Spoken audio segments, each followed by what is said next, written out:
Retrouvez-moi sur la chaîne YouTube GPTV toute la semaine avec Nicolas Stocker et découvrez la revue mensuelle Géopolitique Profonde avec les meilleures analyses géostratégiques et financières. Toutes les informations sur géopolitiqueprofonde.com. 7h, 10h sur Radio Courtoisie, ligne droite, Maud Koffler. L'animateur Yann Barthès a été entendu hier à l'Assemblée nationale au cours d'une audition réclamée par les députés du Rassemblement national après avoir déclaré au cours de plusieurs émissions que jamais il ne recevrait de personnalités d'extrême droite. Par là, entendez des députés du Rassemblement national précisément ou de Reconquête. Manque de bol, lui qui s'amusait à commenter les auditions de ses confrères de CNews, est aussi passé à la casserole hier matin. Et pour revenir sur cette actualité, nous sommes ce matin en direct avec le président de Radio Courtoisie, Pierre-Alexandre Bouclet. Bonjour patron. Bonjour Maud. Pierre-Alexandre Bouclet, qui de mieux pour commenter cet événement majeur ? Alors avant de vous donner la parole, je voudrais vous faire écouter un extrait d'émission de Quotidien. C'était avec Michel Onfray. Écoutez bien ces quelques secondes et je vous laisse réagir juste après. Qu'est-ce qui va remplacer notre civilisation qui est en train de mourir ? Il y a des hypothèses. Il y a plusieurs hypothèses. Je dis, dans 25 ou 30 ans, les Blancs, ça disparaît. Donc, en gros, vous dites qu'en 10 ans, les Blancs vont disparaître. Vous n'avez pas peur que ça fasse augmenter le Front National ? Vous n'avez pas peur que ça fasse augmenter le Front National, Pierre-Alexandre Bouclet ? Moi, je tremble. Bon. Non, alors déjà, vous pouvez être sûr d'une chose, c'est qu'à Radio Courtoisie, moi, je ne vous demanderai jamais d'éviter un sujet si ça fait monter l'extrême droite. Ça, vous avez ma parole. Donc, ensuite... Pluralisme, ça, on a c'est dit, vraiment Pierre-Alexandre. des vieilles marottes. Exactement. Non, mais Marion, Marine, Bardella, Dupont-Aignan, etc. Non, je plaisante, mais ça, c'est la vieille marotte de l'extrême gauche et de la gauche en général, et surtout dans les médias, c'est ne pas faire le jeu, soi-disant, de l'extrême droite, et si besoin, cacher le réel, si ça pouvait modifier la doxa.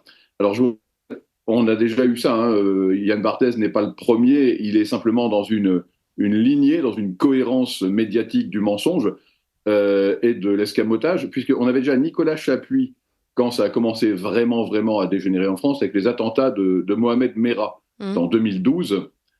Et en 2012, Nicolas Chapuis du Nouvel Observateur à l'époque, avait dit « Putain, je suis dégoûté que ce ne soit pas un nazi ». Oui. Textuellement, il l'avait écrit sur Twitter. Et un de ses copains avait dit « Oui, en effet, ce serait plus facile ». Et ça n'avait pas suscité l'indignation de l'ARCOM ou de Reporters sans frontières. Non, pas tellement. Non. Pas grand monde. L'OGIM avait dénoncé ça, l'Observatoire des journalistes, mais c'est à peu près tout. Et voilà, en fait, on est vraiment dans cette logique de la dissimulation et qui révèle d'ailleurs parfaitement l'identité de ce qu'a toujours été, de ce qu'ont toujours été les émissions de Yann Barthès, c'est-à-dire aujourd'hui c'est Quotidien, mais avant ça s'appelait Le Petit Journal et c'était exactement la même chose. Oui. Alors vous avez vous-même eu affaire à Yann Barthès il y a quelques années lorsque vous sévissiez à Valeurs Actuelles. Qu'est-ce qui s'était passé, Pierre-Alexandre Bouclet ? Alors c'est très simple, c'est lui qui m'est tombé dessus très lâchement et fourbement, comme à son habitude. En fait, moi j'étais un reporter donc à Valeurs Actuelles et on devait faire un sujet sur les Roms. Et j'étais allé passer quelques jours à Nantes et j'avais fait mon boulot, quoi. Et en rentrant, donc j'ai écrit mon reportage et on a inclus ça dans un dossier qui a fait la une et qui nous a valu des poursuites judiciaires. Et Yann Barthès avait fait, avec Le Petit Journal et son équipe, ce qu'il a appelé une contre-enquête parce qu'il estimait que j'avais tourné ça de manière un peu chelou. Je le cite. Et terme donc, très journalistique. sur place. Oui. Et ils étaient allés faire des images pour tenter de démontrer que j'avais bidonné mon reportage et que je l'avais fait à charge. Et en fait, heureusement, ça aurait pu me valoir énormément d'ennuis, parce que ça, plus les poursuites judiciaires, plus un reportage complet dans Le Petit Journal qui avait quand même une certaine visibilité. Mes employeurs à l'époque, c'était Yves de Kerdrel, n'étaient quand même pas rassurés. Ils se sont dit, si jamais Bouclet a fait de la merde, pardon, mais on est vraiment dans les ennuis. Et heureusement, comme vous le savez, Maud, parce que vous allez beaucoup sur le terrain aussi, quand on fait un reportage, on a énormément de matériaux écrits, enregistrés, visuels, des images, de la vidéo, enfin tout ce qu'on veut. Ouais. Et moi, je n'avais pas encore jeté tout ça parce que je suis tête en l'air et que je garde des trucs sur des disques durs pendant des années. Et donc, heureusement, j'avais encore toutes les preuves de ce que j'avais avancé. Donc, j'avais tous les enregistrements. J'avais également tout un tas de photos, parce qu'ils avaient notamment fait un truc un peu débile, mais moi, j'avais expliqué que dans un camp qui était dans un patelin qui s'appelle Bouguenais, il y avait dans un camp de Rome 6 canapés alignés pour que les types se fassent dorer au soleil. Et ils avaient dit que j'avais vraiment abusé, que c'était faux, qu'il y avait un seul canapé et qu'en plus, il n'y avait même pas de soleil. Bon, authentique. Ah oui, d'accord. Donc évidemment, le jour où ils sont allés, il n'y avait peut-être pas de soleil. Et en fait, ils avaient tout recentré, ils avaient tout cadré sur un canapé. Et moi, ça m'avait tellement fait halluciner de voir les 6 canapés au soleil que j'avais fait un plan large. Et donc, j'avais l'enfilade des canapés. Donc, rien que par ça. C'est absurde d'en arriver à ça, mais au moins, j'avais pu prouver qu'il y avait bien 6 canapés étalés au soleil. Et donc, j'ai sauvé ma tête à valeurs actuelles parce que, encore une fois, quand on se fait accuser par une grosse émission, parce que c'est ça le problème, c'est que ces émissions animées par des journalistes plus que partisans, alors, en fait, tout ce que j'ai à dire sur Yann Barthès tombe sous le coup de la loi. Donc, je vais essayer de garder la maîtrise de l'antenne, mais ils ont un impact gigantesque et ils peuvent causer énormément de tort à des journalistes honnêtes simplement parce qu'ils ne partagent pas leur opinion. Voilà, ça c'est un vrai danger de ce genre d'émission, du travail funeste de Yann Barthès. On va revenir sur votre définition justement du journalisme et des journalistes. Alors plusieurs séquences de cette audition ont marqué les internautes. Il y a notamment cette séquence dont on raffole, ce moment tragique où l'animateur, j'ai du mal à dire journaliste, pardonnez-moi, où l'animateur se perd dans ses fiches. Et oui, dans la vraie vie, il n'y a pas de prompteur. Non, mais Pierre-Alexandre, pas ici enfin. Mais c'est vrai. Journalope. Non, mais c'est dingue. Oui. Bon, écoutez cet extrait assez hilarant. Et il me manque la fin. Hop. Ah, il me manque la fin. Vous en faites pas, ça nous arrive aussi. Hein. Bah oui, j'imagine. C'est con, ça partait bien. Ce bruit de... Moi, je pourrais faire la même chose. Il me manque la fin, Pierre-Alexandre. Pierre-Alexandre, finalement, c'est à peu près tout ce qu'on retiendra de cette audition. Mais lors de ces échanges, la décision de Quotidien de ne pas inviter les élus RN a aussi été longuement évoquée. Et pour Yann Barthès et Laurent Bon, il s'agit d'une décision collective et c'est lié à la manière dont les journalistes de la rédaction vivent le traitement que leur inflige le Rassemblement national. Alors, on a vu, c'est vrai, des images de meetings durant lesquels les journalistes de Quotidien étaient soit bousculés pour ne pas accéder à Marine Le Pen, soit jetés dehors. Qu'est-ce que vous pensez de ça ? Alors déjà, honnêtement, c'était vraiment super drôle. Moi, j'ai beaucoup ri. C'était vraiment l'arroseur à arroser. Encore une fois, cette espèce de... Ce monsieur qui se retrouve complètement dépourvu parce qu'il est incapable de parler sans notes. Et ça, il faut comprendre que pour parler un petit peu sans notes, il faut un minimum de sincérité dans la vie. Et manifestement, les faits ne lui en ont pas donné beaucoup quand il était au berceau. Et donc, il se retrouve complètement dépourvu, et je suis poli. Après, l'histoire de ne pas donner la parole aux députés RN parce que les députés RN sont méchants et les traitent mal, c'est vraiment la question de l'œuf et la poule. C'est-à-dire, honnêtement, vous êtes jeune, mais déjà dans les années 90, tous les gens qui ont mon âge et un peu plus se souviennent des émissions de Canal+, avec toute une équipe. Il y avait un type qui s'appelait John-Paul Lepers, ça dira certainement quelque chose aux gens de ma génération. Ce sont des journalistes partisans par définition, ce ne sont même plus des journalistes, ce sont des militants équipés de caméras et qui ont pratiqué ce qu'ils appelaient eux-mêmes le harcèlement citoyen. C'est un vrai mot, le harcèlement citoyen contre les élus RN, enfin FN à l'époque et RN désormais, et ils l'ont toujours fait avec une constance et une haine vigilante. Alors comment s'étonner qu'effectivement les députés RN aujourd'hui les traitent un peu de haut ? C'est évidemment logique, il faudrait qu'ils se posent des questions. Et puis alors le truc, liberté, égalité, choucroute, la sincérité, tout ça c'est quand même des blagues. C'est-à-dire que, non mais c'est vrai. Non mais justement, oui. Assumer qu'ils ont... Pardon ? Oui, non, pardon, on vous entendait un petit peu moins. Non, mais justement, j'allais vous faire réagir à ça parce que selon Yann Barthès, toujours, la ligne éditoriale de l'émission est marquée par des valeurs d'humanisme antiraciste, de liberté et d'égalité. À deux doigts de nous sortir la devise républicaine, mais il a dû oublier le troisième mot resté sur une fiche qui s'est envolée. Ça veut dire quoi, des valeurs d'humanisme, antiracisme, égalité, enfin, voilà. Moi, En journalisme, ça veut dire quoi ? J'ignore tous ces mots-là, voilà, je ne sais rien de tout ça. Vous n'êtes pas un grand humaniste, Pierre-Alexandre Bouclé. Non, ni un antiraciste de choc. Mais non, c'est encore du pipeau, c'est leur catéchisme. Mais vous savez que là, c'est une chaîne privée, mais à France Info, Radio France, il y a une charte aujourd'hui qui est en vigueur qui oblige les journalistes à suivre ce catéchisme wokiste ou républicain ou d'extrême gauche, appelez-le comme vous voulez, et où notamment ils s'engagent sur toutes les questions de genre, d'écologie, de racisme, blablabla, à être parfaitement partiaux et à n'avoir aucune distance journalistique. Ils vont simplement servir un catéchisme. C'est écrit dans cette charte que tous les auditeurs de Radio Courtoisie peuvent consulter sur le site de Radio France, et que nous avions été les premiers à dénoncer il y a déjà 1 an ou 2. Donc, en fait, ce sont des journalistes, encore une fois, encartés, militants, mais pas avec la carte de presse, encartés avec des partis.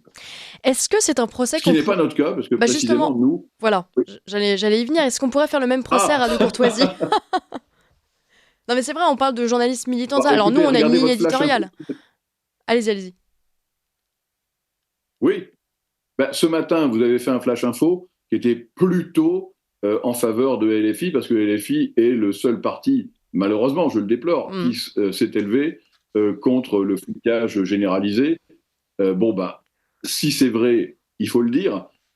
Concernant le RN, moi, par exemple, j'ai révélé la teneur de leur réunion de groupe le matin où ils ont voté l'IVG, l'inscription de l'IVG dans la Constitution.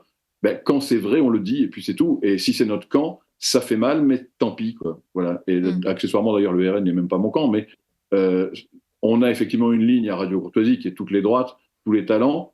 Hier, vous me demandiez si on pouvait inviter un escroc notoire, et j'ai dit oui. Alors, vous me direz qu'il est de droite, c'est vrai.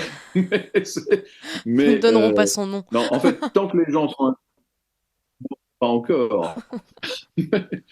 Mais tant que les gens ont un truc intéressant à dire, on est d'accord, on prend. Et si des gens font des choses que nous jugeons bonnes ou mauvaises en fonction de notre ligne éditoriale, eh bien, nous le disons, fussent-ils des ennemis ou des amis, c'est le même prix. Voilà. Radio Courtoisie n'a jamais été attaqué, entre guillemets, ou critiqué à cause, alors certainement de sa ligne éditoriale, c'est évidemment, mais par les hautes instances, il n'y a jamais eu de répercussions sur Radio Courtoisie ? Ah si. Alors là, mais non, depuis la nuit des temps, ma pauvre amie, depuis Jean Ferré, déjà, si vous regardez bien, nous avons eu la possibilité d'avoir deux autorisations d'émettre en hertzien, donc sur la bande FM, et pas une de plus. C'est-à-dire que nous avons eu la zone Île-de-France, la zone Normandie, et puis à un moment, des gens ont dû dire « Oula, ça commence à être un peu inquiétant cette radio », et stop. Et depuis, nous n'avons plus jamais eu la moindre autorisation sur une autre région. Ah ouais. On a dû faire un procès qui est allé jusqu'au Conseil d'État lorsqu'il y a 5 ou 6 ans, je ne sais plus, l'ARCOM avait décidé de supprimer nos antennes en Normandie. Et pour quelle raison ? Donc on a dû vraiment se battre. Oui. Il ne donne pas de raison. C'est ça qui est terrifiant. C'est l'arbitraire républicain, comme on dit. Donc non, on ne sait pas. Et on vous le dit maintenant, c'est fini. Prends tes affaires et barre-toi. Voilà. Donc c'est pas possible. Et puis régulièrement, oui, on a des petites piques, des réclamations, des enquêtes de l'ARCOM. Là, il y en a au moins deux en cours. Hier à midi, le facteur est passé chez moi. C'était pour m'amener un avis d'une plainte déposée. Et voilà. Et on a aussi une association antiraciste donc qui nous tape dessus. Pareil, parce qu'on dénonce ces turpitudes. Et oui, donc c'est malheureusement, cela peut arriver, quoi. Bah, ceci dit, c'est bon signe, ça veut dire que même nos adversaires nous écoutent. Oui, c'est bien. Et je les C'est une félicite. très bonne Je chose. leur souhaite une bonne mission. Pierre-Alexandre Bouclet, c'est quoi un bon journaliste? Un bon journaliste, alors à mon avis, alors déjà, un mauvais journaliste, c'est un journaliste qui prétend être objectif. Ça, c'est vraiment l'horreur, parce que le journaliste qui se prétend objectif est par définition un menteur. Et là, je pense qu'il faut s'en méfier gravement. Donc, je crois qu'un bon journaliste, c'est un journaliste qui essaye d'être honnête, c'est déjà énorme. Et si le journaliste peut être honnête, eh bien, il fait simplement son travail, il va sur le terrain. Je pense qu'un journaliste va sur le terrain. J'espère que vous n'avez pas été réveillé, que vous n'avez pas entendu le réveil de ma fille, qui vient de Tout va sonner. bien. Bon, tant mieux. Donc, un bon journaliste, c'est quelqu'un qui est honnête, qui n'a pas la prétention d'être objectif et d'être omniscient. Il va sur le terrain, il regarde ce qu'il voit, il écoute ce qu'il entend, il ouvre grand ses yeux au lieu de les fermer grands, comme disait je ne sais plus qui. Et si ça ne va pas dans son sens, eh bien, il le dit quand même et il s'en débrouille et éventuellement il fait évoluer ses opinions. Ça ne me gêne pas du tout. Ce qui est vraiment important, c'est de dire la vérité. Voilà. Et la vérité, ça compte. Et peut-être que au-delà même de toutes les droites, tous les talents, je pense que la vocation de Radio Courtoisie, par exemple, c'est de dire la vérité. Et personnellement, c'est ce qui m'a toujours guidé. Voilà. Et donc, je pense qu'un bon journaliste, d'abord, c'est quelqu'un qui va sur le terrain, parce qu'un journaliste de bureau, c'est nul. Ça, c'est vraiment cet autre individu dont tout ce que je pense tombe sous le coup de la loi. L'ancien directeur de l'Express avec une écharpe rouge, qui disait, Christophe Barbier, disait, il ne faut surtout pas faire de reportage, ça pourrait influencer nos analyses. Non, mais, c'est génial, il est fou, quoi. Et voilà, le modèle, dans une certaine mesure, ça doit être Albert Londres. Exactement, je suis en train d'y penser. Il avait une très belle phrase. C'était le journaliste, c'est porter la plume dans la plaie. Absolument, c'est ça, c'est complètement ça. Et il faut oser aller voir ce qui se passe et que ça nous plaise ou non, le dire, parce qu'il faut chercher la vérité. Voilà exactement ce qui, je pense, est un bon journaliste. Alors, dernière question, Pierre-Alexandre Bouclet, finalement, en prenant un peu de hauteur sur ces auditions provoquées, réclamées par l'Assemblée nationale, par les députés de divers camps, vous, ça ne vous inquiète pas, finalement, cette volonté des politiques, en fait, d'avoir un petit peu accès à ce qui se dit aux antennes, dans les journaux, etc. Enfin, on parle de pluralisme. Alors pour CNews, c'était le pluralisme à l'inverse, c'était pas suffisamment de personnalités de gauche. La Quotidien qui assume ne pas vouloir inviter des personnalités de droite ou d'extrême droite, dit-il. Mais en prenant de la hauteur, c'est pas inquiétant ce phénomène ? Alors, bizarrement, si, c'est inquiétant. En fait, fondamentalement, c'est très, très inquiétant parce que c'est une remise en question des lois sur la liberté de la presse. C'est-à-dire, c'est quand même des choses qu'on n'avait pas franchement vues depuis, disons, le 19e siècle, avec la loi de 1881, même si ça avait été déjà très sérieusement écorné par les lois Pleven-Guesso, qui sont les premières lois liberticides qui ont vraiment commencé à mettre les journalistes sous coupe réglée. Ça a été poursuivi par les lois Taubira sur toutes les remises en question et de soi-disant négation de ceci ou de cela. Donc, oui, forcément, c'est inquiétant. Après, la question du pluralisme, au fond, j'ai envie de dire, pourquoi pas ? Vous imaginez qu'à Radio France, encore une fois, que sur BFM, on soit obligé d'inviter Maud Koffler, qu'on soit obligé d'inviter Pierre Gentillet, Gabriel Cluzel. Non, mais ce serait hallucinant. Ouais. Et personnellement, je m'en réjouirais. Parce que, en fait, c'est une balle dans le pied qu'ils peuvent se tirer, sauf si, effectivement, ils n'en ont vraiment rien à faire de leurs propres principes et qu'ils ne les appliquent que contre nous. Ce qui est aussi tout à fait possible et républicain. Merci beaucoup, Pierre-Alexandre Bouclet. Vous prévenez-nous, si la France Insoumise vous convoque à l'Assemblée nationale, on viendra assister et vous soutenir lors de votre audition. À bientôt.